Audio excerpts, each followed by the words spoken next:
Welcome back to Bookish Dives. Great to have you with us again. If you've been following, you know we've done a couple of really interesting explorations lately, but today we are tackling something truly special. It's more than just important reading. It's extraordinary. We're diving into the memoir I Am Malala by Malala Yousafzai with Christina Lamb. Our aim today isn't just to recap the events you might already know from the news. We want to give you an in-depth summary, really pull out the essential takeaways from this incredibly profound narrative, and we'll focus a bit on the cultural roots, the family background that sort of fueled her resistance. Exactly. Because I think the world often sees it mainly through a political lens, Yeah. The shooting, the Taliban, the Nobel Prize. All incredibly important, of course. But this book, I Am Malala, it gives you the vital context behind all that. It's fundamentally a deeply personal story. It's about family, about Pashtun culture and honor of Pashtun, and maybe more than anything about just how precious education becomes when everything else is under threat. We really need to look at how that specific background, her upbringing, informed her defiance. Okay, so let's start with where she came from. To really understand Malala, you need to grasp the paradox of her home, the Swat Valley. The book paints this almost mythical picture, right? A stunningly beautiful place, once called Udyana, meaning garden. Yeah, the Switzerland of the East, as tourists apparently call it. Right, but then her actual hometown, the capital Mingora, it describes it as dirty, chaotic, really crowded. And that contrast, this heavenly landscape versus the kind of harsh daily reality, that's the backdrop for her whole life, isn't it? Absolutely. And that reality makes her father, Ziauddin Yousafzai, such a central figure in the whole story. He wasn't exactly born an activist. He grew up poor, and he struggled with a really, really severe stutter. Oh, yeah. The book mentions that his grandmother even took him for this, bizarre cure. A holy man spat in his mouth, and apparently it just made the stutter worse, which is, painful to read, but it makes his journey to becoming this prize-winning public speaker even more incredible. It ties straight into that core theme, doesn't it? Yeah. The power of having a voice, the power of words. And that passion drove him to co-found the Khushal School. But I think what often gets glossed over is the sheer personal risk he took, the sacrifice. He literally invested everything he had, 60,000 rupees, his life savings, and then took out a huge loan, another 30,000 rupees. And they started out in this, shabby little shack. 90,000 rupees. I mean, in that context, that's just astronomical. It wasn't just savings. It was his entire future bet on this idea. Almost reckless, really. An act of pure faith and education. And this is where the Pashtun code, Pashtun, kind of comes into play in an interesting way. There's this concept of nong, which means honor. So when these corrupt officials demanded bribes to register the school, which was apparently totally standard practice. Right. Just how things were done? Ziauddin just refused. Flat out. He challenged them directly. He said something like, "You are not running brothels, you are educating children." Wow. So for him, protecting the school, ensuring education could happen honestly, that was about protecting his honor and the community's honor too. He turned this cultural code into a form of defiance, really. That deep-seated belief in schooling, it's thrown into even sharper relief when you hear the story of Malala's mother, Tor Prakai. She actually started school when she was 6. Right. But didn't stay long. No, she dropped out because she saw her cousins playing outside and just wanted to join them. She sold her school books for, 9 annas? 9 annas, and never went back. That sense of regret, that missed chance, it hangs in the background. It really underlines why Malala later valued every single moment she had in a classroom. It wasn't taken for granted. And that commitment, fueled by her mother's past regret and her father's unwavering passion, it was about to be tested in the most extreme way imaginable. The big turning point for the whole valley, tragically, was a natural disaster. The huge earthquake in October 2005, 7.6 magnitude. Devastating. Okay, and this is where things get strategically interesting from a power perspective, because the central government's response was, ineffective, slow. They couldn't provide the aid needed quickly, so these militant groups saw an opportunity and stepped right into that vacuum. Exactly. Groups like the TNSM, the Movement for the Enforcement of Islamic Law in Jet Tahrir, which was linked to Lashkar-e-Taiba. They weren't just showing up with guns. They were showing up with food, shelter, basic necessities, using the humanitarian crisis to build support and, legitimacy. Right. They filled the gap the government left, and that paved the way for the rise of one particular figure. Maulana Fazlullah, the Radio Mullah. Broadcasting from Imam Dari. And his influence was insidious, is maybe the right word, because it started subtly. Initially, it was just about encouraging a more traditional fundamentalist form of Islam, things people might have agreed with. But then it escalated, didn't it? First he banned music, then television, and then, the big one, he demanded girls stop going to school. Completely. And the language he used, it was brutal. Designed to dehumanize. He actually called girls attending school buffaloes and sheep. What's really striking is Malala's own confusion at this point. She mentions learning in her Islamic studies class about the Prophet's first wife, Khadija, who was this respected businesswoman. Right. So the extremist message just didn't square with her own religious education. That clash is heartbreaking, isn't it? The difference between faith and this warped version of it. And you see how the fear started to creep into everyday life.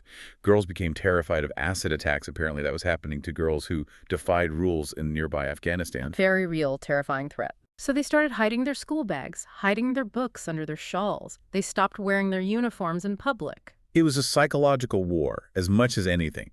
You had bombs closing famous schools like the Sangota Convent School, even the Excelsior College for Boys. That was October 2008.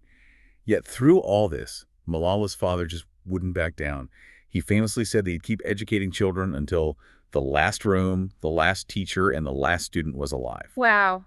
Just think about the pressure. It must have been this constant, draining battle just to keep going day after day, a fight for dignity, and all this fear, this rising pressure. It actually led Malala to make this incredible decision, to fight back, but not with violence, with words. Her weapon was the pen. Yeah, it's amazing. She was just 11 years old. She agreed to write an anonymous diary for the BBC Urdu service, using a pseudonym Gul Makai, which means cornflower. She understood even then the power of media, right, to tell her own story. She explicitly says she realized the pen could be much stronger than machine guns, tanks, or helicopters. And that diary, it was powerful because it mixed the mundane details of a young girl's life exams, friends with the sheer terror of living under the Taliban. It gave the world a window into Swat that news reports couldn't quite capture. But even with the diary, the Taliban's deadline for closing girls' schools arrived, Wednesday, January 14th. The Khushal School was forced to close its doors. And there's this poignant detail where Malala felt almost embarrassed. She'd actually predicted the Taliban wouldn't go through with it. She'd said something like, they're just like our politicians. They talk the talk, but they won't do anything. Oh, wow. Yeah, that just shows the clash, doesn't it? Her sort of innocent belief that even extremists operate by some kind of political logic. Yeah, only to have that belief completely shattered by their brutality. The school closing wasn't just about education. It felt like the end of her childhood, too. But the Taliban, well, they weren't swayed by diaries or world opinion. And Malala herself was becoming more visible, more known, despite the pseudonym. Which brings us to that terrible day in October 2012. She was on the school bus, a white Toyota Taunus truck, they called it a Dyna, just coming home after an exam, mundane. Until it wasn't. The book describes it so chillingly.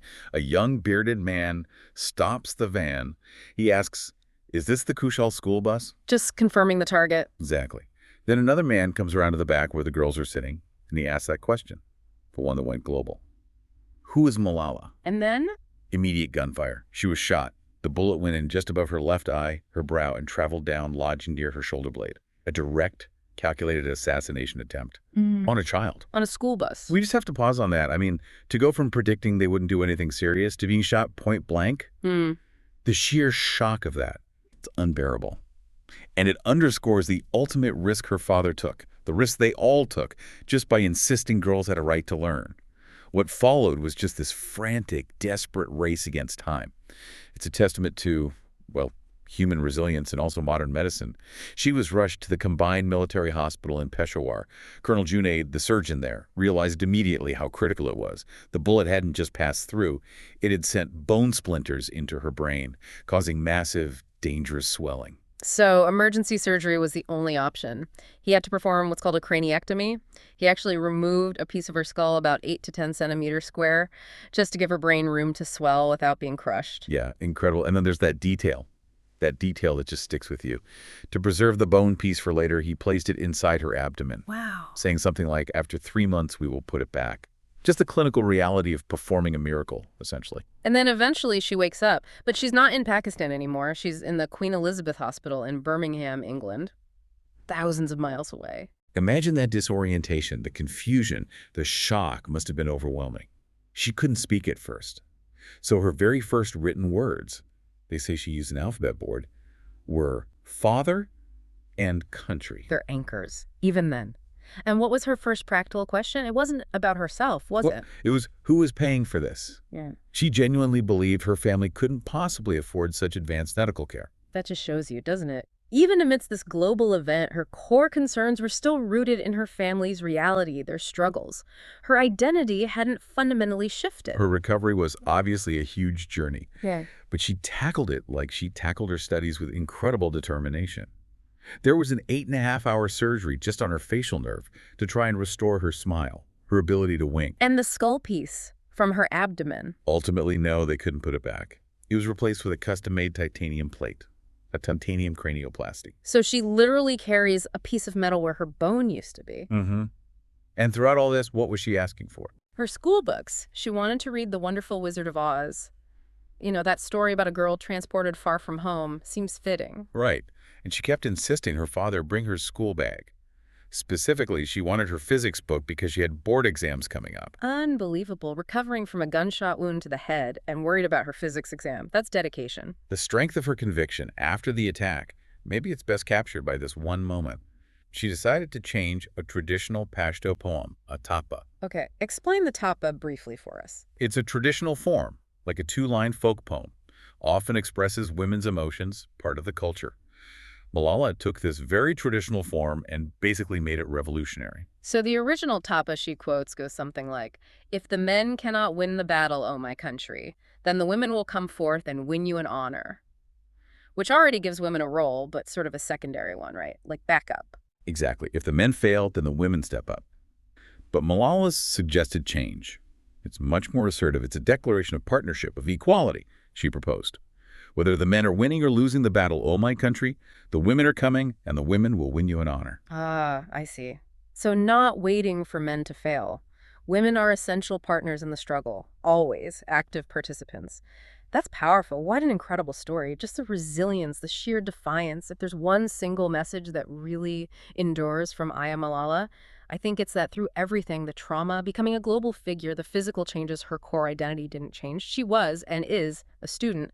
And her final realization in the book, maybe the most crucial takeaway for everyone everywhere, is her statement: education is neither Eastern nor Western. It is human. Absolutely. And connecting that to the sort of bigger picture, her vision is clearly long-term. It's not just about winning today's fight, but planting for the future. Yeah. There's this beautiful image she writes about near the end, planting a mango seed in her garden during Ramadan.